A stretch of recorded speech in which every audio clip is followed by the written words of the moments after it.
Welcome to the CompTIA Project Plus Prepcast by baremetalcyber.com. The project initiation phase is where a concept transforms into an authorized project. It is the bridge between discovery, where feasibility, ROI, and justification are explored, and full-scale planning, where detailed schedules and resource assignments are developed. Initiation is critical because it formalizes the decision to proceed, secures the authority of the project manager, and provides a clear framework for all future activities. If discovery answers the question, "Should we do this project?" Initiation answers, "How will we officially start, and who will be responsible?" The centerpiece of the initiation phase is the project charter. This is the formal document that authorizes the existence of the project and empowers the project manager to use resources to deliver its objectives. A charter is not simply an administrative form. It is the highest-level agreement between the project sponsor and the delivery team. It connects the business case to operational execution, ensuring the goals that justified the investment are clearly understood and documented before work begins. Without a signed charter, project authority, budget release, and resource assignments can be contested or delayed. A strong project charter has several essential components. It includes the project's objectives, what the project is intended to accomplish, and a scope overview, which defines the high-level boundaries of what is included and excluded. It outlines budget estimates and key milestones so stakeholders understand the initial cost and timeline expectations. The charter also lists sponsors, the core project team, and governance contacts, including escalation paths for decisions or disputes. High-level risks, constraints, and assumptions are documented, along with references to linked documents such as the business case, feasibility study, or pre-existing agreements. Defining project objectives and success criteria is one of the most important steps in initiation. Objectives are measurable outcomes, such as implement a new CRM system by Q4 with 95% user adoption, or reduce processing time by 20% within 6 months of go-live. Success criteria explain how those outcomes will be evaluated: metrics, performance tests, satisfaction surveys, or compliance audits. Objectives must be SMART: specific, measurable, achievable, relevant, and time-bound. This clarity helps the team focus on what truly matters and prevents scope confusion later. Preliminary scope definition also begins in the charter. The scope states what the project will deliver and, equally important, what it will not. For example, a software upgrade project may include migrating user data but exclude custom module development. Setting early boundaries ensures stakeholders share a realistic understanding of deliverables and helps avoid scope creep. While scope will be further detailed during planning, the charter's early outline is a critical control point. Linking the charter to business strategy ensures that the project supports organizational goals and will be prioritized for funding and resources. A charter should explicitly state how the project aligns with corporate objectives, strategic initiatives, or key performance indicators, KPIs.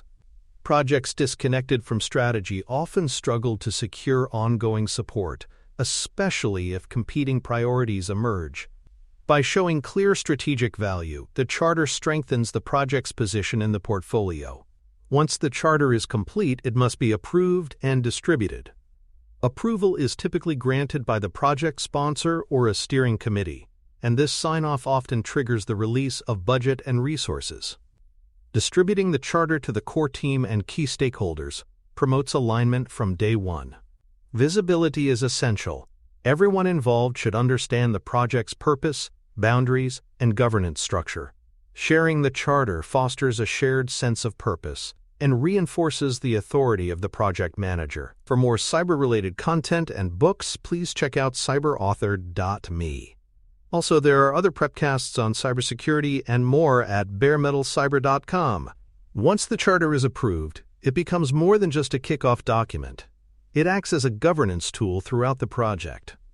It specifies who has the authority to approve changes, allocate resources, or make critical decisions.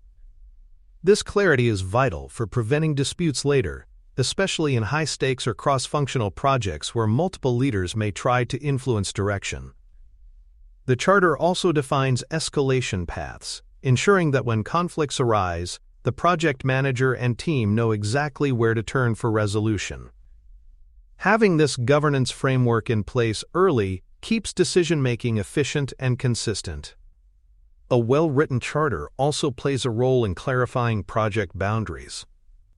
Defining what the project will and will not include helps control scope creep, which is one of the most common causes of project delays and budget overruns. Boundaries may relate to geography, product lines, system coverage, or even phases of delivery. For example, a facility upgrade project might be limited to one location this year, with other sites planned for future phases. Documenting these limits prevents stakeholders from assuming additional deliverables can be added without formal change control. Identifying stakeholders early in initiation is critical. This process includes both listing key individuals, such as sponsors, department leads, or regulatory contacts, and mapping broader stakeholder groups, like end users or external partners.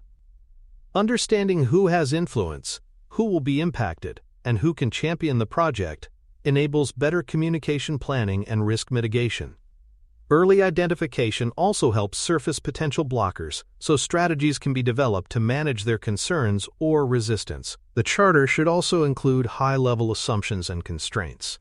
Assumptions are believed conditions that shape early planning, such as vendor resources will be available within 2 weeks, or the client's internal testing team will support the UAT phase.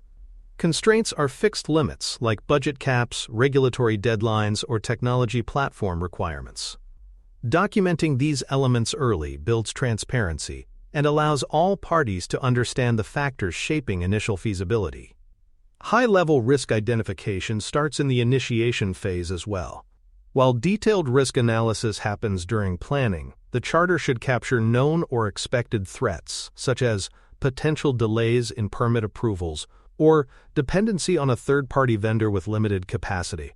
These early entries ensure risks are visible from the start and can be transitioned seamlessly into the formal risk management plan. Establishing initial milestones in the Charter provides structure and reference points for stakeholders. These might include the official project kickoff date, completion of key phases, delivery of prototypes, or pilot launches. Even at a high level, milestones help shape expectations, provide a framework for reporting, and sometimes serve as triggers for funding releases or formal reviews.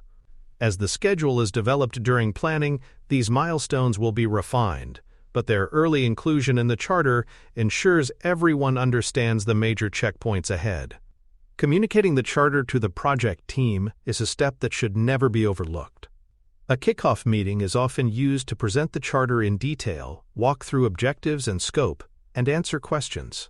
This discussion establishes a shared understanding from day one and reinforces the project manager's authority to manage scope, resources, and priorities. Reviewing the Charter as a group also sets a tone of transparency and accountability. The Charter should not be locked away after initiation. It remains a guiding document during execution. When scope change requests, budget adjustments, or timeline shifts arise, the Charter serves as the benchmark for what was originally agreed upon. By referring back to it, the project manager can assess whether a proposed change aligns with the original objectives or requires formal approval. While the Charter is not revised frequently, it functions as a contract of intent, helping to prevent moving the goalposts mid-project. In summary, the initiation phase, and particularly the project Charter, lays the foundation for successful delivery. It formalizes the project, defines objectives and scope, identifies stakeholders, and sets governance rules. A well-constructed Charter ensures alignment, supports discipline in managing scope and resources, and ties the project to strategic goals. Project managers should treat the Charter as both an authorization tool and an ongoing reference point, making sure it is accurate, visible, and respected from kickoff through completion. Thank you for listening. Please follow baremetalcyber.com on social media and check out our books at cyberauthor.me.